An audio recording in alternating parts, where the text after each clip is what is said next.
Welcome to Language Surfers Podcast, a space with fresh waves for the mind, dedicated to create a platform where professionals from both language industry and academia can share their professional experiences, and where we also explore different career paths at different stages. I have today as a guest Miruna Parchirie. She's a great and amazing professional in the localization industry, who I had the pleasure to meet at Women in Localization, and I already know a bit about her professional trajectory, and I really wanted to have her as a guest on the podcast.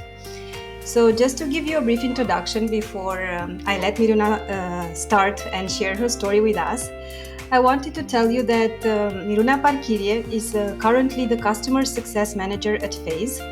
She has a background in business, but she's a professional in the localization industry because it was a love at first sight. So I'm just going to let Miruna to tell us how was this relationship and this love at first sight with the localization industry. And thank you so much, Miruna, for accepting the invitation. And I'm so happy to have you here. Well, thank you for having me. It's a pleasure. It's an honor. Thank you for thinking of me. Happy to share my story. Yes, love at first sight. This still exists. Very Hollywood-like. Even in the professional journey, right? Not only even and it's even more important there, right? Because we spend so much time at work, so we should have a blissful relationship with what we do, many hours a day. As you said, I don't have a background in languages. I don't have a background in translation or localization, so I started business and I worked in different fields before. And 2015, I joined a fintech startup in Amsterdam. I joined the customer support team, and we were a small bunch of people, 20 people, I think, at the time. And as you know, in startups, you get to do so many things, you get exposed to so many diverse things. And at one point, they were saying, "Oh, we will need somebody to handle the whole translation part." I said, "Oh, okay. Yeah, you seem good with languages, so you speak a few. So why don't you pick it up?" So I said, "Yes." It was a new challenge, and I always like to say that I had to Google localization. I got the job basically. I got the challenge, but I didn't know what it's all about. So we were using a little tool and kind of translating, but as you know, it's not only that. And the more I started working and setting up the program for the company and making sense of what localization is, for myself, reading, meeting with peers, it's all started to fall into place. It felt like I've always wanted to work with languages. I always wanted to make use of my love for languages. And it felt like so serendipitous, the opportunity to finally use it in a more meaningful way. Because of course I lived in a few countries, so I had to work in different languages, but this was actually connecting people through language and allowing people to use our product in different languages and contributing to that. So I fell in love with it, and I immediately saw this is a trajectory that will make me happy and more fulfilled. What contributed, of course, to the love feeling was meeting so many great people in the localization industry. So I immediately got in touch with different people in the Amsterdam scene, and they were so helpful. They were so encouraging, and I learned a lot by just talking with them. And then, of course, I was introduced to women in localization, and that was like a game changer, right? Game changer, yeah. All these smart ladies and so much passion and so much knowledge and experience and love for what they do, paired with, a bit the feminist angle. I mean, not a bit, a lot, which is also something I'm very interested in and passionate about. And it was a game changer for me, definitely, professionally and also personally. It allowed me to step into my power, step into my talents, and build on this. And yeah, it's all history now. This was, I don't know how many years, not that many years ago, but it feels like I've been part of it for a while. And here we are. But I just wanted to make a clarification there. So you were already part of the startup ecosystem. So Yeah. you were already hired by that particular company. They just proposed you a different role, right?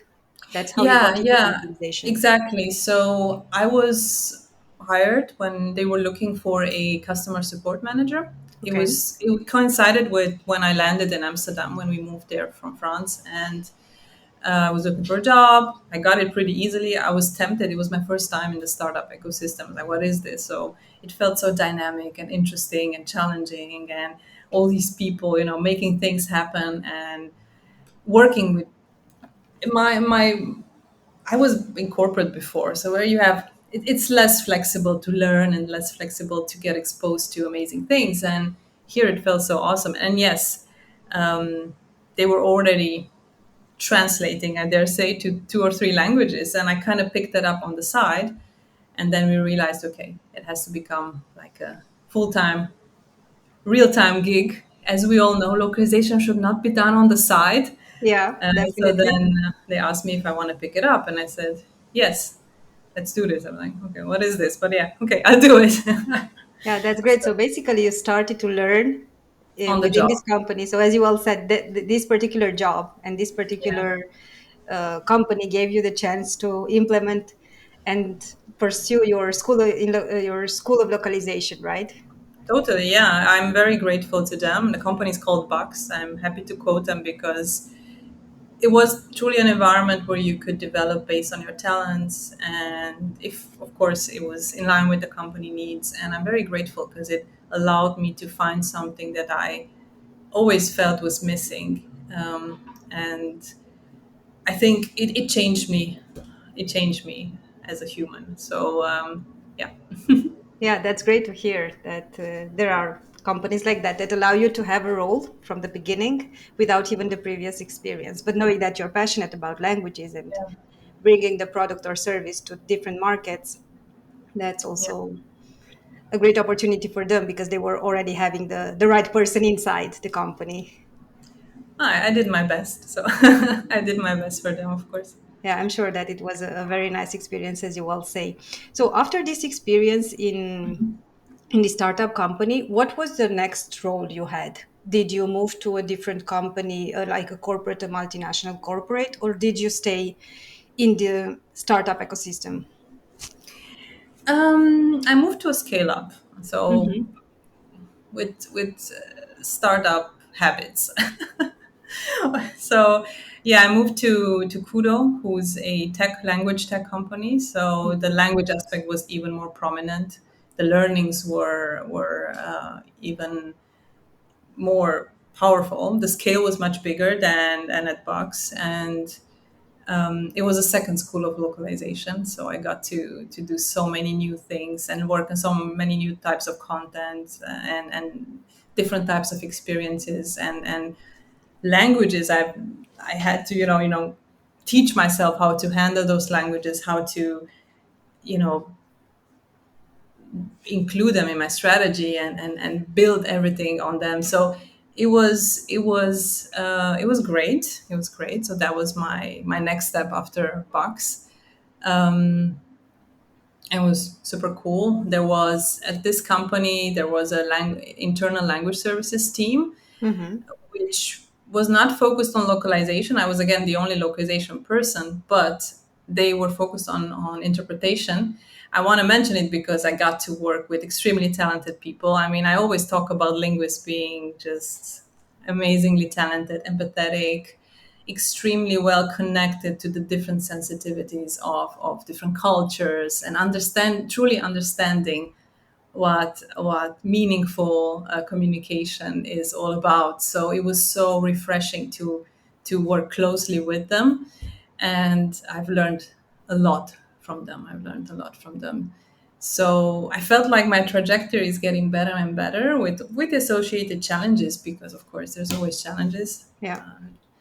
But my journey started to make even more sense and push me into even deeper into this world of this world of international UX, because that's what it's all about in the end. It's not only language; it's also culture and experience, and whatever we create in localization is to create meaningful experiences for people that think differently, have different backgrounds, different ways of living, consuming products, and associated different expectations. And in parallel, I continued with women localization, which was like another school of localization, but because I mean, you are part of it. You get to work again with very, very diverse people. You get to step into different roles. It's volunteer, but of course, you get to train your management skills or your marketing skills. So every contribution is also a, let's say, is helpful for the organization and for the community, but it's also teaching you something. Yeah, So it's a just win-win part. it is a total win-win. It's a lot. It's like a mentee-mentee relationship. Yeah. So yeah, my life in the past years has been pretty dominated by localization and language Yeah. and the people in the community. Yeah. But that's great to hear because with the challenge that you took over to develop the localization part in the first company, it books, and then even continue with the scale up environment, it just means that you're not afraid of challenges, even if there's something that you don't know. So, what would be your advice for someone who would like to change from a different industry into our industry, into the localization? What advice would you give them from your perspective where you had to learn by yourself or find things by your own?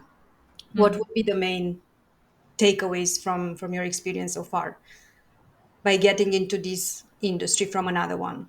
Yeah. Um, I would say there, first of all, trust yourself. It was not easy. I do like challenges. I like novelty. I have a pretty, I pride myself on my, let's say, beginner mindset, Hmm. as in I always approach a new, even though I come with a toolkit of some sorts from my previous life and work experience. I always like to approach anything new with humbleness and also say, yeah, well, I don't know anything. Let's start learning. And it gives me a sense of security and an empowerment that, you have to start step by step. But it wasn't easy. I mean, I was afraid a lot of times, but I was all filled with adrenaline. So first, yeah, there, and then connect with the community. We have an amazing community. The Yeah. community will share. I remember just pinging people on LinkedIn, pinging people that knew people, and nobody said no. I don't remember getting a no. I don't remember anybody saying I don't want to answer your question or I don't want to help you. Um, Also, use whatever you bring a lot of skills that you can reuse and just learn the specifics of the industry. But you do that by reading, of course, and by doing, there's a lot of material now out there. So for example, when I started, I did the localization management course to get me started Hmm. alongside my work. The company was had kindly paid for it. It's offered by the Localization Institute. It's a great one to do when you don't know anything about localization. But nowadays there are way more things that you can. There's so much material. But what I learned most by talking to people, going to events, and yeah, just become very engaged. You have to be engaged. Localization is all about being engaged. I mean, you And have to communicating. yeah, yeah. It's part of, that's how you learn, of course, the technical bits and the operational bits, but localization is also about empathy, understanding, putting yourself in somebody else's shoes. So develop these soft skills. I think these are also because as a localization professional, on any side, be it vendor, buyer, or partner, client side, whatever, you have to work with a lot of stakeholders. Yeah. And those stakeholders have different shades and colors. And so you have to be very comfortable approaching them. You have to speak their language. When I Mhm. say that, just fake it till you make it Yeah. in the beginning, and then and learn to speak UX, learn to speak tech, learn to speak leadership. You don't have to know everything, but you have to be able to create a connection. This is how they will help you. And then also, the approach I had is to really look at localization beyond my piece of work that I was responsible for and had ownership for, and really think, okay, what does it connect to, right? Does it connect to engineering, and why? Okay, because internationalization. Does it connect to design, and why? Does it connect to content, and what type of content? What is the difference between this and that? So you realize very quickly that you have to get knowledgeable in so many different disciplines that will inject your work with a lot of value, and the other way around, of course. But being new, you have to really empower yourself with knowledge. So with knowledge and connections. Yeah, Sounds I very really like that. academic, but connections not in a bad way, but in the sense of, you know bring people around yourself that will help you and lift you up. Yeah, I love that. And about what you mentioned, the connection or the relationship with other departments or other teams within a company, Yeah. as you said, the technology, the engineering, or marketing. What are the basic skills or the basic skills of a UX role from your perspective? How knowledgeable Listen. do you need to be in the tech part? I mean, Well, it's a lot about listening, I think. okay. Listening, less talking, more listening, understanding, and really thinking beyond your own experience and beyond your own whatever you've gone through life, and whatever, there's a saying in UX: design for them, not for you, right? So you always have to go out there, go out of yourself in a way to to really see and understand what your users want and need. Not only want, because sometimes they want what they don't need, Yeah, so yeah. what they need.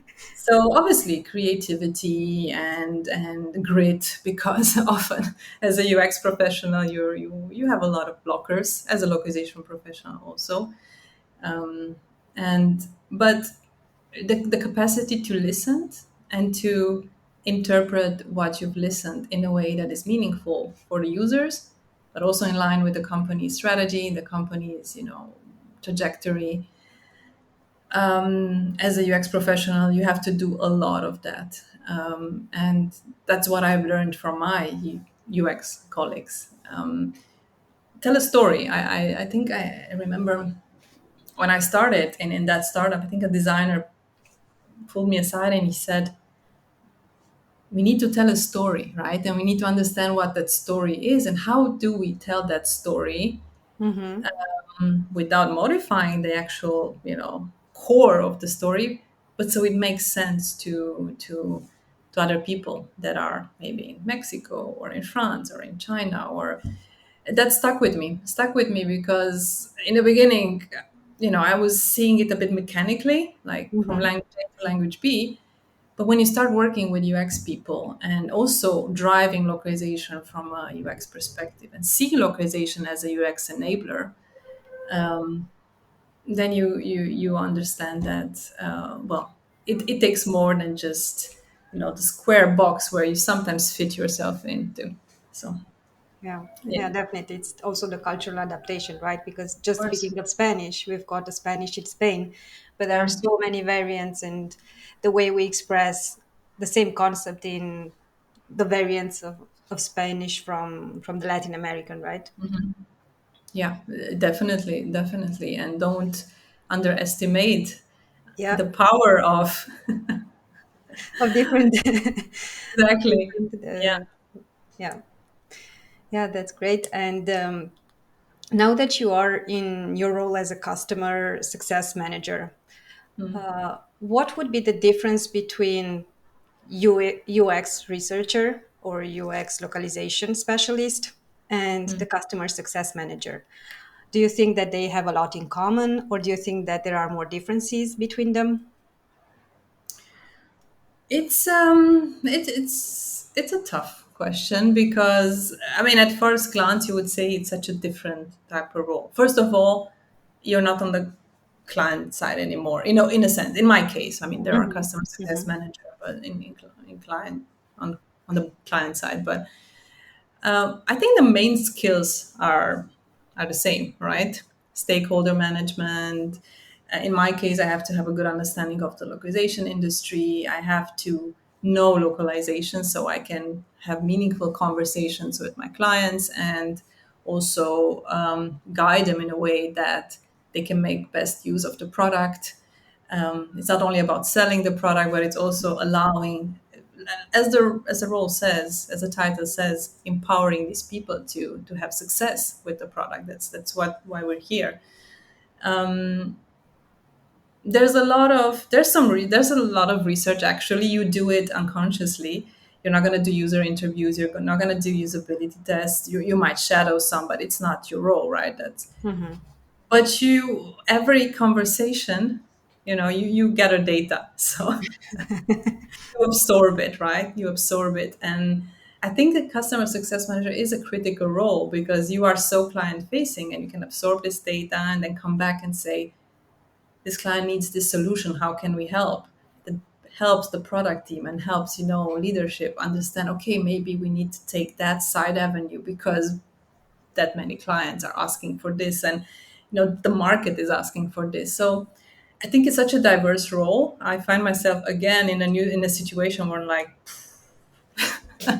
it's so new and it's so diverse and I learned so much. I'm a rookie again. It's awesome, right? It's scary a bit, but it's also so awesome. And because it really helps keep allows you to build on so many skill sets that you've already used. And then let's put it this way, this is my philosophy in life. Soft skills are the most important thing in Yeah. life. They're often underestimated. We talk about learn Java and learn, I don't know, MT and know about those metrics.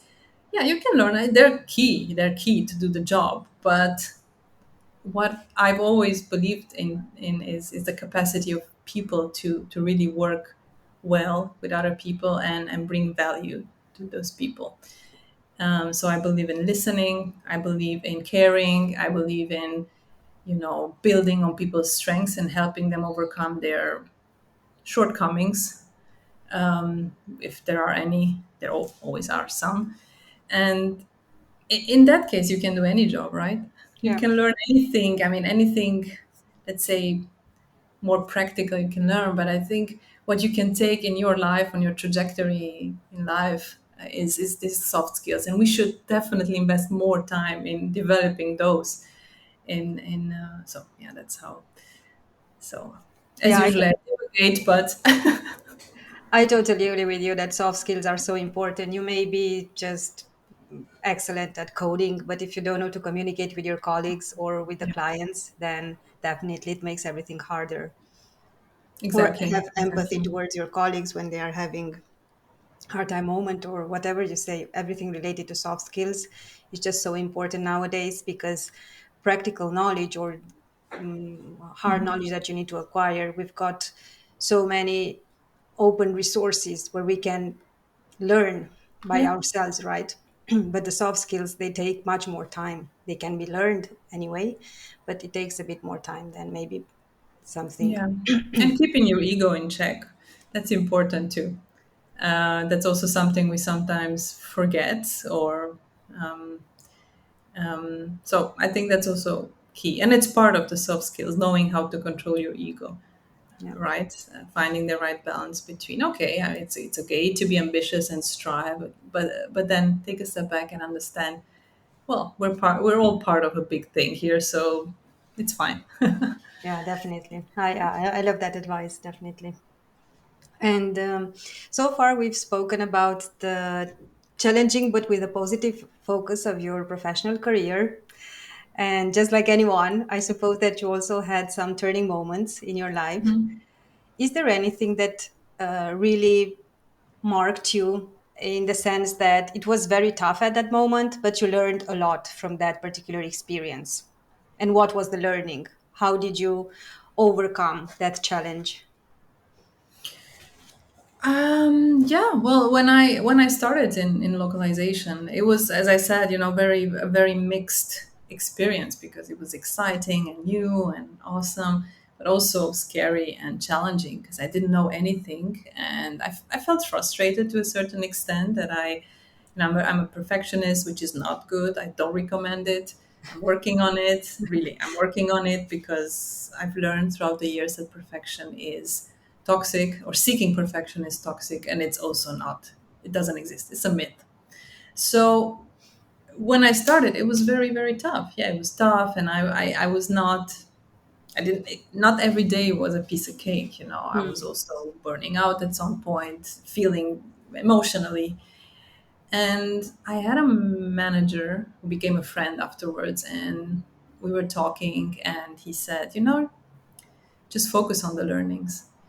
I mean, it seemed so obvious and it seemed so easy, but your ego gets activated, and why can't I do more? And I should, and it gets all that voice in your head and creates. It's a difficult challenge, and we're not always equipped to deal in a healthy way with difficult challenges. Yeah. So I wasn't equipped at the time for sure, and when he said it, I don't know, it just created this. Yeah, Shift. it's a total shift, and I've always built on that since then. Um, he just said, he was basically saying just take a step back, calm down, and focus on the learnings, absorb as much as possible. And that's what I did. That's what I was already kind of doing it, but with always with a bit from a place of struggle. Mm-hmm.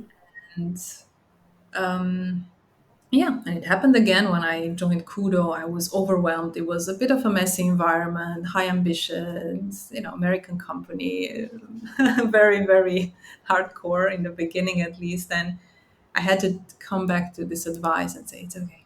I'm here to focus on the learnings, to contribute, but I'm also sometimes building things for yourself takes a bit longer. Mm-hmm. So yeah, I think that was a turning point when I joined the localization world. Personally, if you also want me to talk about what a turning point personally was, because I Wait, always see why? I always see a link with. I mean, it's linked. Everything's connected. Whatever we do in our personal life will affect our professional life, and the other way around is when I started doing yoga. And it might sound as a cliche, but I'm a big advocate. Yoga is magic, and I recommend it to everybody. It's really, it opens up your heart and your mind to a world of possibilities, and it to me for me it unlocked a lot of blockages, and it still does, and it's a lifelong journey, and it will still do. Mm-hmm. um, but yeah, it does definitely delivers what it sells, so we should talk in these terms. Yeah. So, did you um, start to practice yoga while you switched to the localization industry? it kind of coincided, yeah, it kind of Okay. coincided. I mean, not year to year, but it came at the moment where I was struggling. I was also excited but also struggling, and Mm-hmm. there was no way back. So since then, I've built different other things. I've explored different avenues on a personal level, and I credit it a lot to my yogic journey because it also connected me to people who were seeing life from such a different angle, Mm-hmm. and yeah, it was an important tool for me to stay more balanced. And whenever I come back to it, whenever I lose myself, because I lose myself sometimes on a weekly basis, sometimes 3 times a day, 10 times a day, Yeah, I because think we all do. yes, we get lost, and it's a shame, but it's also We're uh, humans. we're humans. Yeah, I mean, if I may, Ramdas, I really like Ramdas. He's a spiritual teacher. Well, he passed a few years ago, and he used to say, um, just don't be afraid to fall. It's okay. I do it all the time. Pick yourself up and continue. You are human. If you were divine, you wouldn't have been born in a human body. So, kind of just get up. It's fine. Everything's okay. So, yeah. Yeah, and again, connected to what you mentioned about focus on the learning, that's also one of my my tip to overcome challenges. I don't want to look at things as mistakes, because there is always a learning behind any Yes. event, either positive or negative, right? And I also like to step back, as you say, and I'll just focus on the learning. What can I learn from this experience? Yeah. It's not Be it always easy. No, Yeah. It's no, not. not at all. But that's how you can bring things into balance. Even if it's a Yes. very positive experience, you know that you're maybe not able to stay there for too long. But you step back again and look, what can I learn from here? So that you don't have these different peaks and lows, but rather have a more balanced uh, professional life, or the emotions that you bring into the professional life.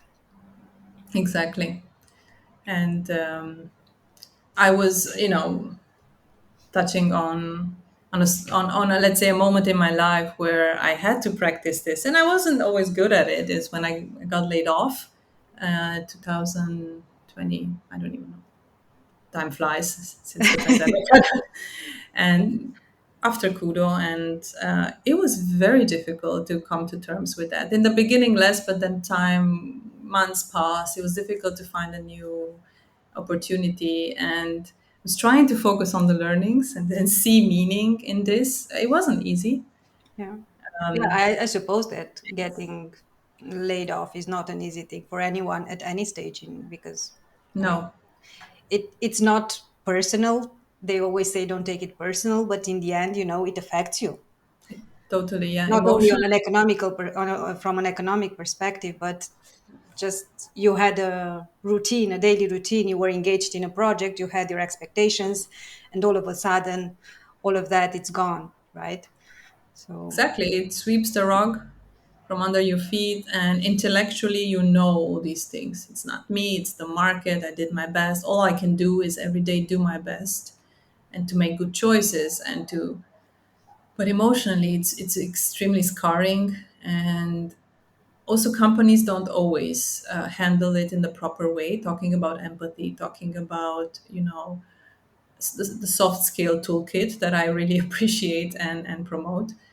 And that is very hurting. It's very hurting for a human being, regardless of your situation, that you need or don't need the money. It still hurts. It still hurts to be often let go in a way that is not the most appropriate one. And it happened to me, and I had to do the work of staying balanced, the work of not holding a grudge because it just does me harm, and the work of finding a new job.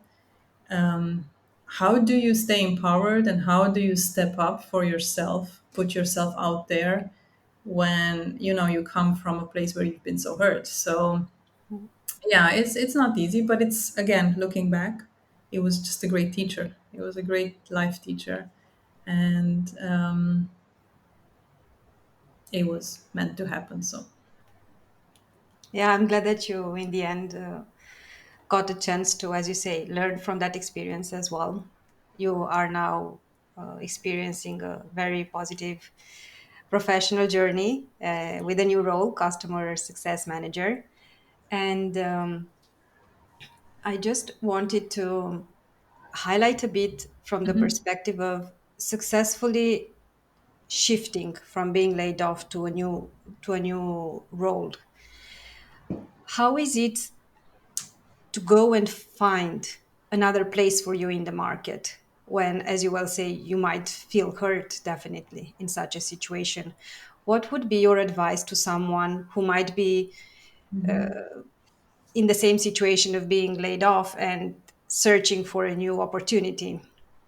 How would you handle the frustrations of maybe getting rejected, because you've already been rejected, right? Somehow you present yes. to different, maybe you got to have different interviews, but you still get rejected until you get your opportunity.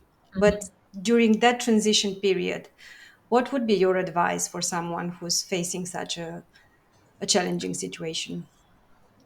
Try not to doubt yourself. I say try because those doubts will creep in, but try really on a daily basis to tell yourself it's going to be okay. In the end, it's going to be okay.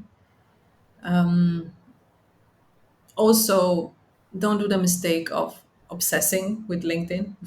I did it sometimes, and just kind of create a schedule, and reach out to your network. Don't be afraid or ashamed to reach out to people. I've always felt very comfortable doing it, so that's maybe my personality. Some people don't, and I understand. Not everybody's outgoing. Not everybody feels that they can reach out and ask for help. But asking for help is really something that I was comfortable doing, and I got it back, and I try to give back now. I see that people out there are aware that it's a difficult time, and they will respond positively, and they do will do it the best to help you. So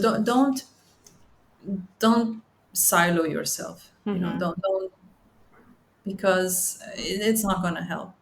Talk to people, be direct, and say, I feel horrible.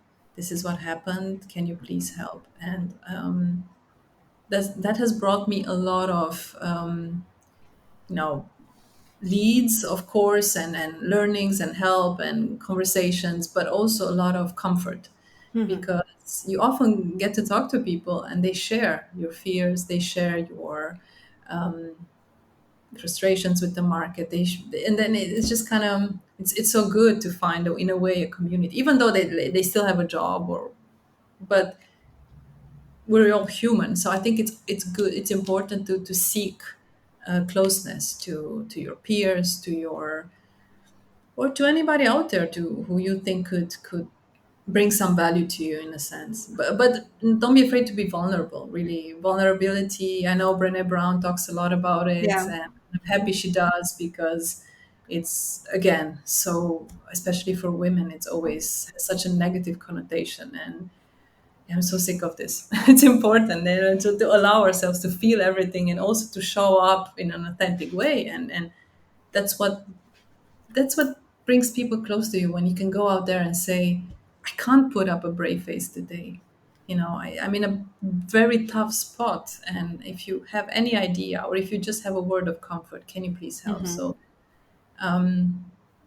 that's what helped me, and it wasn't always easy, again, and I'm not it was a challenging period, but it helped me a lot, just to put myself out there, Yeah, and without any filter. definitely people might know of open position you might not know of, so they would just be the bridge between you and an open opportunity, right? Even if you still have to work your path through the interview and the Of selection course. process, but at least you get to know of different positions that you might not be aware by doing your own search.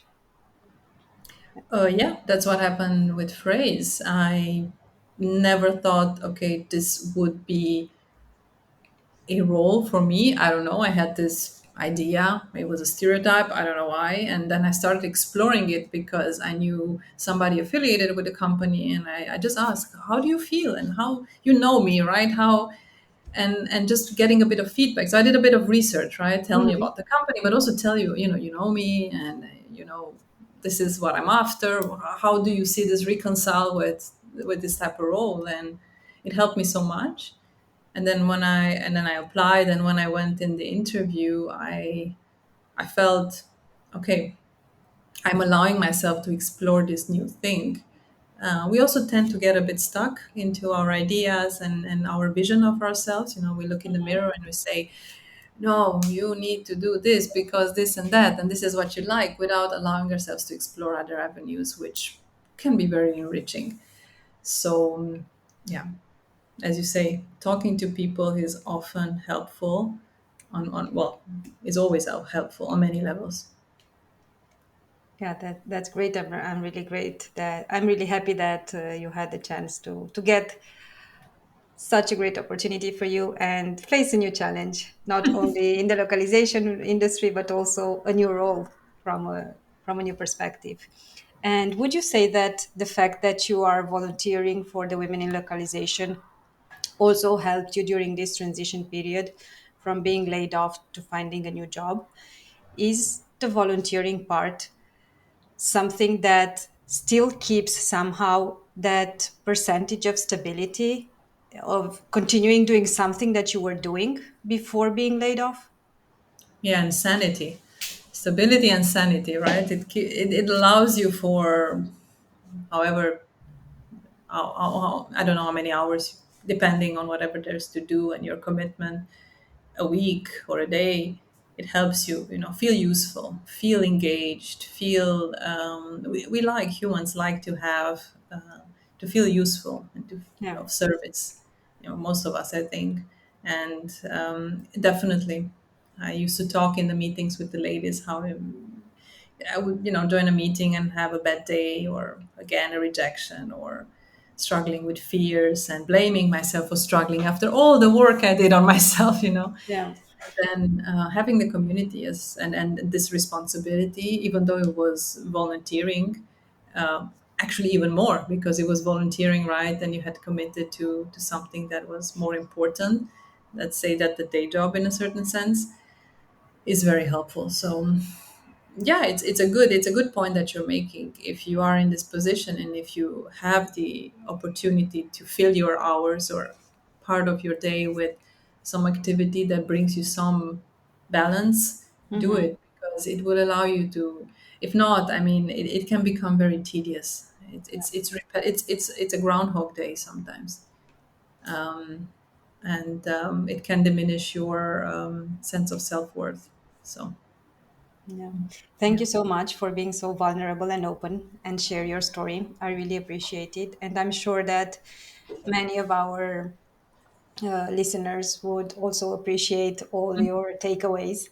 And since you've mentioned Brené Brown, I would yes. like to to ask whether there's any other book that you would recommend, like something that made a shift. And I know that there are many good books out there, but maybe you have a couple of them, like the favorite ones. Yeah, I actually brought all the books here that I would like to show you, Wow. but Let's see them. oh my god, okay, here we go.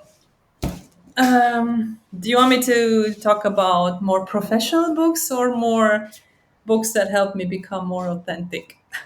Well, whatever you wish. Yeah, okay, so I think The Untethered Soul, I don't know, from Michael Singer is amazing. And I'm in awe of this book. I've reread it. It's the I type of book haven't read it.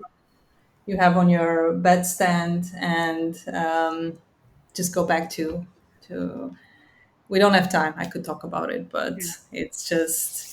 it's an amazing book that really helped me make some shifts. And I've read another one by him, and his style is very approachable but also very deep. Mm-hmm. Of course, Pema Chodron, a Buddhist monk, When Things Fall Apart. Very, very suggestive, the title. I mean, often things fall apart, right? And then Yeah. going back to her writing is always refreshing and helpful. Yeah, anything by Irvin Yalom. He's a an existential psychotherapist or psychiatrist, very old gentleman. I've read a lot of his books. A friend of mine made me discover him. Every time I go back to Romania, I get a book by him from her in Romanian. But he's been translated, and he's of course American and writes in English. And yeah, it's an amazing book. I want to quote this one. It's my first book that I read in Spanish, and it's amazing. It's called Tu éxito es inevitable, Mm-hmm. and it sounds a bit, I don't know, maybe a bit kitsch, the title, but it's an amazing book. It's very to the point, extremely very focused on women empowerment, and I recommend it. She also has a podcast, Maite Issa. So yeah, I love it. And there are many more. I want to point out just one book that is not, let's say, spiritual, but it's one of my favorite writers for her feminist agenda, if I may put it that way, and for her investing her writing into empowering women and her country and her culture. And I think us localization people always like that, to discover new countries and new cultures and new languages. And I'm sure you know about her. It's Chimamanda Ngozi Adichie, and I've Mm-hmm. read three of her books, and I'm currently reading this one. So that's what I'm going to do tonight in bed. I'm going to finish this one. And I actually think that a book that is good creates a shift. Yeah. I'm an avid reader, and whatever you get your hands on, and if it's a book that is really written with heart and soul, um, yeah, it's just gonna make a shift. And I have 4 books here that relate to UX and localization. Let me know if you want to see them. If not, I can also. Yeah, we can also share a list with the audience. We can put it in the description. Yeah, But I really like that you prepared so many suggestions for us. It's always nice to have recommendations because, as you well say, we should never judge a book by the cover or by the title, right? yeah. Because sometimes you just see the title, oh, this seems too cliche, so I'm not going to buy it. But then you just hear the recommendation of someone who has already gone through the book and is like, wow, this was a book that made a shift. So then it's when you really take the opportunity to read the book. So I do appreciate a lot that you took the time and prepared the list for us. I mean, we can make a session only on books, and Some books. I had a hard time choosing, to be very I honest. can imagine. I can imagine. I can Because, imagine. yeah. Perfect. And just as final thoughts, are there any takeaways or pieces of advice that you would like to share with the audience? Um, I mean, again, always through the lens of my own experience, just work on being as authentic as possible. I've noticed that when I've pushed myself in roles, and when I say roles, I don't mean jobs, but roles Mhm. in life that were not fitting or just slightly fitting, it created a lot of unhappiness. Or when I presented myself from an angle that was not in line with my values and not in line with what we sometimes have to do it, right? It's life, and we have to do compromises, but try to invest in understanding who you are and what is your how can you create a journey for yourself that is going to, when you look back on it and your final moments, whenever they come, you feel it was worth it. So I'm working a lot on this, on seeing every moment in life as precious and not sweating the small things. I still do, of course, we all do, but I think we should work a lot on being as authentic as possible. It's not always easy, and as women, we have it even harder. But okay, we're used to bringing our A game, so it's not a job we can't tackle. So definitely, and yeah, if you allow yourself to be authentic, and if you allow yourself to be vulnerable, if you allow yourself to be true to yourself, you're just going to be happy and things will come your way. um, Yeah, definitely. Align everything with your values and never stop learning. But also, whatever you achieve at the moment, you still have to do the work. It's a never ending story, right? Or never ending effort to work on yourself. exactly. So yeah, that would be my final thought. I mean, it's maybe because it's top of mind for me on a daily basis, and I have to pull myself back when I get lost. So Exactly. Thank you so much, Miruna. I really enjoyed our conversation and thank the you. list of books you recommended. I have more. Yeah, you can send them over to me by email, and I promise I'll put them in the description of the episode so that everyone can see the titles that you suggest, and anyone can add them to their own reading list. I'm sure that those are great books. So thank you so much once again for your time, for being so open and vulnerable with us. And I do hope and I'm convinced that your story will definitely inspire others, especially on the self-development journey, right? Because in the end, we're the same person at home and at work. So let's just focus on ourselves, on being more empathic, better persons every day. And just as you will say, find that thing that brings you the balance. In your case, definitely it was yoga. So Yes. Thank you so much. Thank you for your time and for inviting me. It was lovely, and yeah, thank you. We keep in touch. Bye-bye. Yeah, bye. I invite you to follow us on YouTube, Spotify, Apple Podcast, and all other major platforms. Subscribe, but also share it with persons who might find it useful.